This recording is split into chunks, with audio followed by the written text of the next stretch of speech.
What's going on, guys? This is Coach Selby. I'm reporting back again, talking a little bit more in this stiff body series, focusing in on the hamstrings. Today I want to talk about the 4 hamstrings. Yes, we have 4 hamstrings. 1, 2, 3, 4 hamstrings. I want to talk a little bit about that and suggest a little homework for those that are really looking to fine-tune over the summer so that you can be ready for the season or for the year or for your sport. So, but before I do that, I did some research on the ratio of the strength ratio between the quadriceps and hamstrings. What I found out was that the quadriceps are 3 to 4 times stronger than the hamstrings. So that's 3 to 1 or 4 to 1. That's incredible information to have access to, because if you know that, then it would make sense for you to strengthen your hamstrings to at least get them to 3 to 2 or 4 to 2, so that way you can avoid hamstring injuries, and more importantly, you'll have as much strength available as possible, because you got to remember the hamstrings lead right into the gluteals. So 3 to 1, 4 to 1, that just blew my mind, I tell you. Now, the hamstrings function as a knee flexor and a hip extensor, so that would make sense. That's how you want to strengthen them, flexing the knee and extending the hip. The more functional you are with strengthening your hamstrings, the better off you're going to be. Another interesting thing about the hamstrings that many people don't talk about is the hamstrings are knee rotators. I won't go into it much today, but just think about that. They're the rotators of the knee. So, like the video yesterday where I talked about the lower hamstrings attached below the knee. So if you understand that, that's where the rotation takes place, and that's how they become a knee rotator. But I'll do a whole video on that so you can get that. So, 4 hamstrings. What are the 4 hamstrings?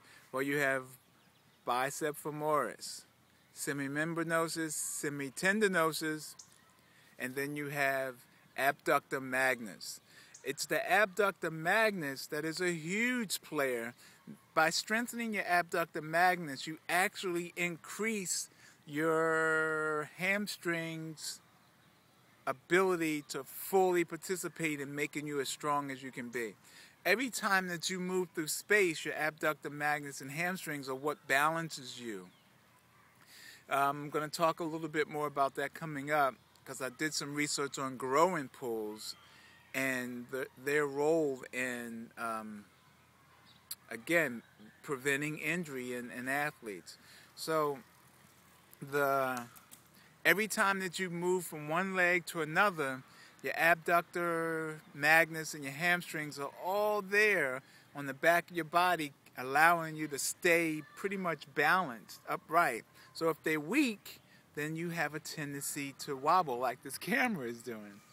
So you want to begin to strengthen your hamstrings according to what they do, and then you also want to stretch them according to how they work. So one will increase the blood flow, and one will increase the efficiency of how they work. Okay? And when you're working out your hamstrings, you might want to include your adductor magnus in that workout, and that's going to give you some results that are profound once you really zero in on this, because it's your 4th hamstring. So I'm just going to leave with understanding that if you have a stiff body, getting your hamstrings stronger is definitely going to help. Now, a little home assignment for those that are kind of following along with me. I did a video called, it was in an orange shirt, and I talked about the transverse abdominals. Go back and review that video, because the next video I'm going to talk about are growing pulls, and the importance of understanding the transverse abdominals will help you to make sure that you avoid all kind of growing injuries, so that way you can just be all that you can be. run faster, jump higher, whatever your sport is. I'm here to assist you to eliminate your stiff body.